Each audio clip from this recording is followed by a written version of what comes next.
Hey everyone, it's Heather. Welcome back to my channel.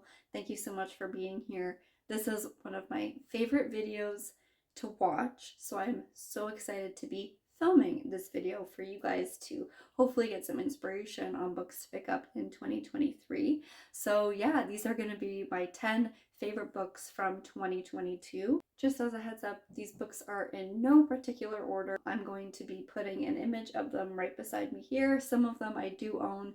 Most of them I borrowed from the library, or some of them are also audiobooks. So stay tuned and we will be getting into the books now. This first book is The Stationery Shop by Marjane Kamali. This book I think I read in January or February, so it was close to the beginning of the year, and it has stuck with me all year long. And that is just a telltale sign of a really good book, in my opinion. So in this book, we're following a young couple named Roya and Bachman in 1953 Tehran. They fall in love at their favorite stationery shop, but then the evening before they are supposed to get married, they agree to meet in the square, and violence erupts, and Bachman never shows up. So we start to follow Roya as she goes through her life, and then you learn about some secrets that she never knew about when she was young that have to do with why Bachman never showed up. The writing in this was stunning. It was an absolute page turner, and I highly, highly recommend picking it up this year. Next, we have Conversations with Friends by Sally Rooney. This was the year of Sally Rooney for me. I read Normal People, I read Conversations with Friends, and I read Beautiful World, Where Are You? I would say Normal People and Conversations with Friends are almost neck and neck, but Conversations with Friends just did a little bit more for me, which led it to being a 5-star read. In this book, we follow Frances, who gets involved with a married man, and it follows their relationship, and it also touches on mental illness and physical illness as well.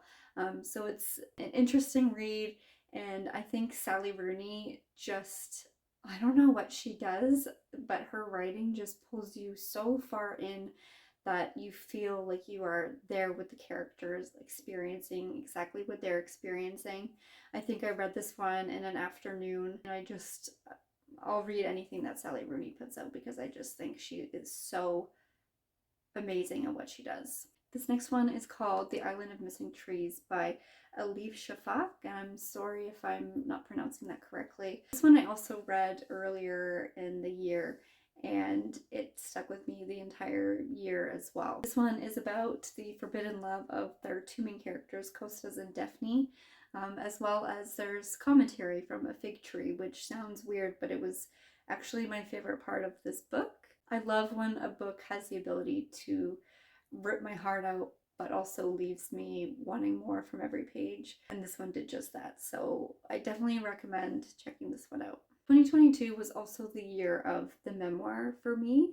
I read a lot of different memoirs. I think I read like one a month, just because that's the type of book that I enjoy listening to on an audiobook. So this next one was a 5-star rating for me from beginning to end, and that is Finding Me by Viola Davis.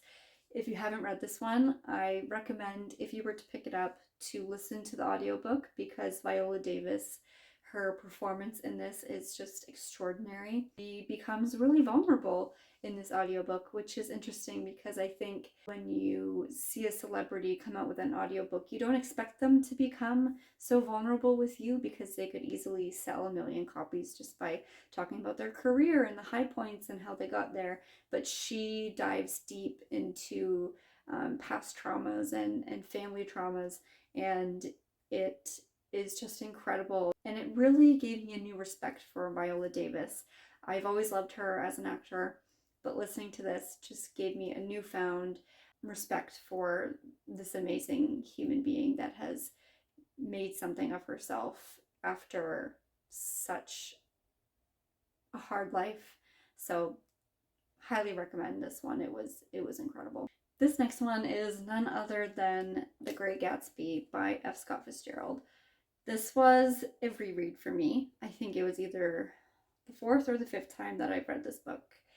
Yes, I am a basic white girl because this is my favorite book of all time. I have made a promise to myself to reread this book once a year, just because every time I read it, I find something new that I never really noticed before or didn't appreciate before. I did annotate this one. There's no rhyme or reason to these annotations. It was just if I saw a line that I thought was beautiful, I annotated it. And that's almost every other line in this book for me. If you don't already know about this story, it follows Jay Gatsby while his neighbor Nick lives next to him and learns about him and Great Gatsby's relationship with Daisy. So that's a very quick snapshot, just because I'm sure you already know everything about it. But if you've never read a physical copy of this book, I think this is the year that you should pick it up. Okay, so this next one, I'm still surprised that it's even on my list of top books for 2022, because it's a book by Colleen Hoover. And I understand people absolutely love Colleen Hoover, and then I know that there's also people that don't like her at all. I think I'm somewhere in the middle, because I've read a couple other books by her that just didn't really vibe with me, didn't like them at all. I thought they were cheesy and just, I don't know, didn't vibe with them. But this one got me. It got me real good.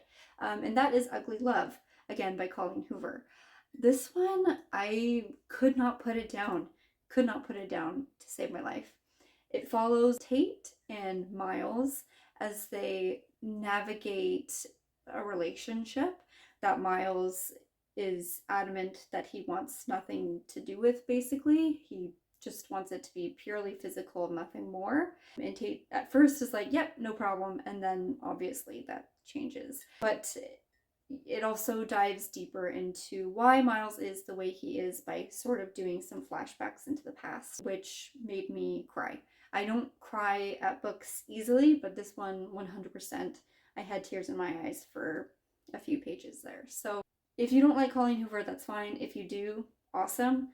This one was my favorite by her, by what I've read by her so far. Okay, getting back into the swing of memoirs, this one might come as no shock to you whatsoever, because I've already seen it on pretty much every single 2022 favorites of the year by everyone else that I've watched so far, and that is I'm Glad My Mom Died by Jennette McCurdy. I was never a huge Jennette McCurdy fan. I think I was a little older than the iCarly era, so I never really paid her any mind. I just thought she was another Disney actor. But when I saw that she came out with this book and it was called I'm Glad My Mom Died, right away I was like, okay, I need to know the tea about this one. So naturally I read it. I listened to it on audiobook. Again, if you have the ability to listen to this book, I highly recommend. I mean, she is an actor. She's very well spoken, and you can actually hear her tear up at some points.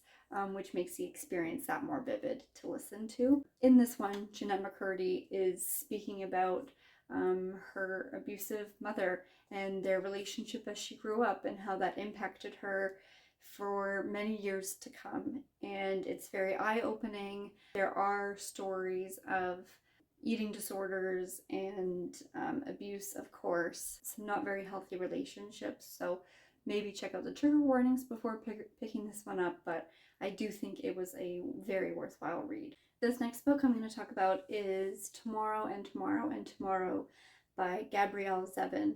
If you told me I would be reading a book about video games and eventually putting it on my top 10 books of the year, I would have thought you were crazy. But it's so much more than just gaming. It follows two characters as they develop a friendship and eventually start creating video games together and essentially a business, and how they maintain this friendship over the years. And I have to say, the way the author wrote the gaming scenes, and I've never been a gamer myself, so the fact that I was so interested in learning about these video games and I was never bored during this book, I think is a huge testament to the author's writing, and the story will absolutely grip you. It's heartbreaking at times, this one again brought tears to my eyes, and I just think it is such a fantastic read. Okay, this next one I do have a physical copy of, and that is My Policeman by Bethanne Roberts. I'm still upset that I have this cover. I should have gotten the other cover, but they didn't have it at the time, and I really wanted to get my hands on this book. So if you haven't heard of this, maybe you've watched the movie with Harry Styles. The movie was fantastic, I will say. But this one follows sort of a love triangle between three characters, Marion, Tom, and Patrick. And specifically, it follows the love affair between Patrick and Tom in, I believe, 1950. Yep, 1950s Brighton. So heart-wrenching. The writing was incredible. It gripped me from beginning to end, and the movie was also fantastic. So if you have the option to read the book and then watch the movie, I will always say read the book before you watch the movie, but hey, do what you need to do. I definitely think this was a worthwhile read, and it stuck with me, so that's why it's on my top 10. Okay, and finally, the last book from my favorites list of 2022 is Know My Name by Chanel Miller.